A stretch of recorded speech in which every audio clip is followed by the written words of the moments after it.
الرحمن الرحيم. هنعمل مع بعض النهارده شوربه لسان العصفور بطريقه تحفه. للي مش بيحبها هيحبها بعد الطريقه دي. هقول على طول بسم الله في الوصفه. عندي هنا طبعا الكميه تقديريه، ده حوالي نص فنجان لسان عصفور، حط فيه معلقه زيت وفيه فص مستكه، هدخله الفرن يتحمص عشان انا عايزه اخفف الدهون شويه. وعلى بالي اللسان ما يتحمص هجهز للشوربه. عندي هنا نص معلقه سمنه وفيها برضو فص مستكه، هسيبها بس كده تسيح شويه.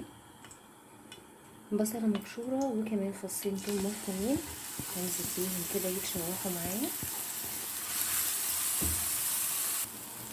انا مش عايزه البصل والثوم ياخدوا عندي لون، انا عايزه بس ريحتهم تطلع ويكونوا دبلوا.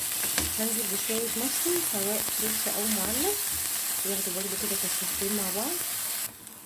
هحط كمان معلقه اكل دقيق وهقلبها لحد ما الدقيق يختفي عندي طبعا شوربه من قبل كده، لو مش متاح تقدروا تحطوا ميه من الحنفيه. انا مش هزود اي منكهات لان الشوربه عندي اوريدي متنكهه جاهزه. هحط بس شويه فلفل اسود وظبط الملح لو محتاجه ملح. لو انتي ما عندكيش شوربه وهتحطي ميه من الحنفيه هتحطي حبهان ومستكه وورق لورا ورشه جوز الطيب وفلفل اسود ومرقه مكعب او المرقه الفوريه. هي خدت غلوتين عندي والمشروم تقريبا استوى. الخطوه دي اختياريه، ممكن تعملوها بالهاند بلندر لو عايزين تنعموها، لان في ناس مش بتحب المشروم بس هتبقى معليه قيمته الغذائيه. ممكن تخلوه زي ما تحبوا كده من غير ضرب، بس انا هديله ضربه خفيفه.